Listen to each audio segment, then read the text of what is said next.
ಛೇ, ನಿಮಗೆ ಹತ್ರ ಆಗ್ಬೇಕಂದಾಗಲ್ಲ ಯಾರಾದರೂ ಒಬ್ರು ವಿಲನ್ ಆಗ್ತಾರೆ. ಇವಾಗ ಈ ಫೋನು. ಹಲೋ. ಹೇ ಅರ್ಜುನ್, ಇವತ್ತು ಮನೆಗೆ ಬರ್ತಿದ್ಯಾ ತಾನೆ? ಓ ಮಯೂರಿ, ನೀನಾ? ಇಲ್ಲ ಕಣೆ, ಇವತ್ತು ಬರೋದಕ್ಕಾಗಲ್ಲ. ನಾಳೆ ಬರ್ತಾ ಇದೀವಿ ನಾವಿಬ್ರು. ಏನು ನಾಳೆನಾ? ನೋ ಚಾನ್ಸ್, ನೀನು ಇವತ್ತೇ ಬರಬೇಕು ಅಷ್ಟೇ. ಇಲ್ಲ ಕಣೆ, ಇವತ್ತು ಇಲ್ಲಿ ವಟ ಸಾವಿತ್ರಿ ವ್ರತ ಅಂತೆ, ಪೂಜೆ ಇಟ್ಕೊಂಡಿದ್ದಾರೆ, ಬರೋದಕ್ಕಾಗಲ್ಲ. ಅಯ್ಯೋ ಗೊತ್ತು ಕಣೋ, ಅದಕ್ಕೆ ನಾನು ಬರಕ್ಕೆ ಹೇಳಿದ್ದು. ಅಲ್ವೇ, ನನ್ನ ಹೆಂಡತಿ ಇಲ್ಲಿರ್ಬೇಕಾದ್ರೆ ನಾನು ಅಲ್ಲಿಗೆ ಬಂದು ಏನು ಮಾಡಲಿ? ಅದು ಅಲ್ಲದೆ ಇವತ್ತು ಹೆಂಡತಿ ಎಲ್ಲಿರ್ತಾರೋ ಗಂಡನು ಅಲ್ಲೇ ಇರಬೇಕು. ಪಾಪ ನನ್ನ ಹೆಂಡತಿ ನನಗೋಸ್ಕರ ಉಪವಾಸ ಮಾಡ್ತಿರೋದು, ಪೂಜೆ ಮಾಡ್ತಿರೋದು. ಅದು ಅಲ್ಲದೆ ಇವತ್ತು ಹೆಂಡತಿ ಎಲ್ಲಿರ್ತಾರೋ ಗಂಡನು ಅಲ್ಲೇ ಇರಬೇಕಲ್ವಾ?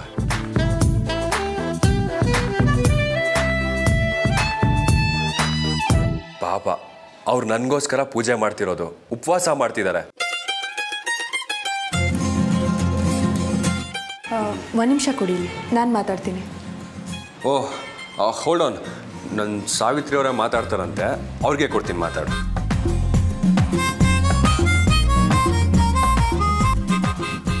ಹಲೋ ಮಯೂರಿ, ಇವತ್ತು ವಟ ಸಾವಿತ್ರಿ ಹುಣ್ಣಿಮೆ ಅಲ್ವಾ?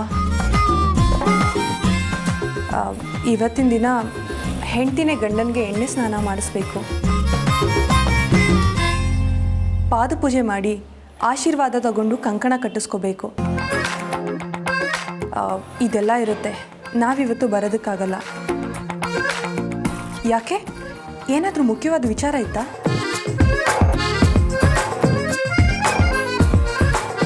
ಅದೇ ಅಮೃತ, ನಾನು ಅದಕ್ಕೆ ಫೋನ್ ಮಾಡಿದ್ದು. ಮನೇಲಿ ಎಲ್ಲರೂ ಪೂಜೆಗೆ ರೆಡಿ ಮಾಡ್ಕೋತಾ ಇದ್ರು, ನೀವಿಬ್ಬರು ಇದ್ದಿದ್ರೆ ಚೆನ್ನಾಗಿರ್ತಿತ್ತು. ಅದು ಅಲ್ಲದೆ ವಟ ಸಾವಿತ್ರಿ ವ್ರತನ ಗಂಡನ ಮನೇಲಿ ಮಾಡೋ ತಾನೇ ಸಂಪ್ರದಾಯ, ಅದಕ್ಕೆ ಕೇಳಿದೆ. ಹೌದು, ಆದರೆ ಕೆಲವೊಮ್ಮೆ ಈ ರೀತಿ ಅನಿವಾರ್ಯ ಆದಾಗ ತಾಯಿ ಮನೇಲೂ ಮಾಡ್ಬೋದು ಅಂತ ಅಮ್ಮ ಹೇಳ್ತಾ ಇದ್ರು. ಅದು ಅಲ್ಲದೆ ನಾವು ಮದುವೆ ಆದಮೇಲೆ ಬರ್ತಾ ಇರೋ ಮೊದಲನೇ ವಟ ಸಾವಿತ್ರಿ ವ್ರತ.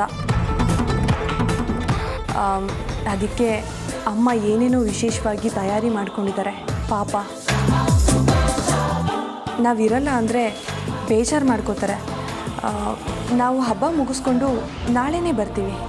ಸರಿ ಅಮೃತ.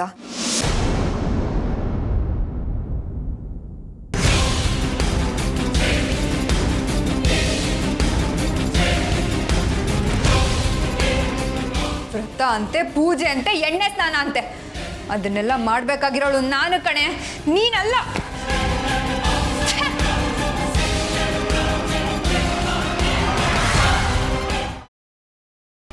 ಗ್ರೀನ್ ರೈಸ್ ಮಾಡುವ ವಿಧಾನ: ಮಿಕ್ಸಿ ಜಾರ್ಗೆ ಕೊತ್ತಂಬರಿ ಸೊಪ್ಪು, ಹಸಿ ಮೆಣಸಿನಕಾಯಿ, ಬೆಳ್ಳುಳ್ಳಿ, ಶುಂಠಿ, ಪಲಾವ್ ಎಲೆ, ಕಾಳುಮೆಣಸು, ಜೀರಿಗೆ, ಲವಂಗ, ಚಕ್ಕೆ, ಅನಾನಸು, ನೀರು ಹಾಕಿ ರುಬ್ಬಿಕೊಳ್ಳಿ.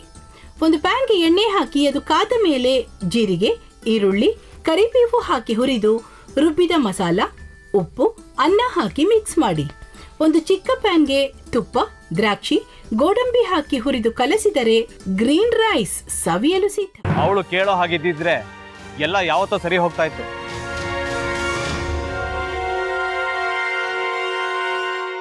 ಅದಕ್ಕೆ ನೀವಾದ್ರೂ ಏನು? ನಾನಾದ್ರೂ ಏನತ್ತೆ? ಅವಳ ಹತ್ರ ಬಂದು ನೀನು ಸೋಲೋದು ಬೇಡ, ನಾನೇ ಸೋಲ್ತೀನಿ, ನೀನು ನಮ್ಮ ತಂದೆಗೆ ಅವಮಾನ ಮಾಡಿದ್ರು ಪರವಾಗಿಲ್ಲ, ದಯವಿಟ್ಟು ಮನೆಗೆ ಬಾ ಅಂತ ಬೇಡ್ಕೋಬೇಕಾ? ಹಾಗೆಲ್ಲ ಅಳಿ ಅಂದ್ರೆ ಸಂಸಾರ ಅಂದಮೇಲೆ ಇಂಥದೆಲ್ಲ ಏನಾದರೂ ಒಂದು ಇದ್ದೇ ಇರುತ್ತೆ. ಹೋರಾಟ ಮಾಡಿದ್ಲು.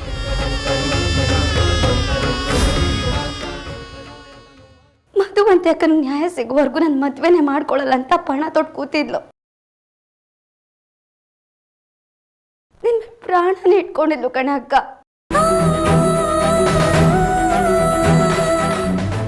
ಅವಳು ಮೈ ಮೇಲೆ ನೀನು ಸೇರ್ಕೊಂಡು ಅವಳ ಸಂಸಾರನ ಹಾಳು ಮಾಡ್ತಿದ್ಯಲ್ಲೇ.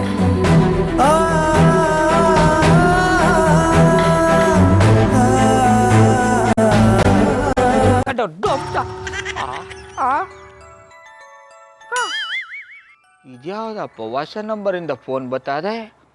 ಆ ಫೋಟೋ ತಗೊಂಡವೇನಾದ್ರು ಬೇರೆ ನಂಬರಿಂದ ಮಾಡಿರ್ಬೋದಾ? ತೊಂದರೆ ಇಲ್ಲ ಎತ್ತು ಬಿಡು. ಹಲೋ, ಏಯ್ ಪಟ್ಟಾಪಟ್ಟಿ ಚಡ್ಡಿ ಬನಿಯನ್ ಏನೋ ಮಾಡ್ತಾ ಇದ್ಯಾ? ಶಿವನೇ ಶಂಭುಲಿಂಗ ನಿನ್ ಜೊತೆಗೆ ಮಾತಾಡ್ತಾವನೇಲಪ್ಪ.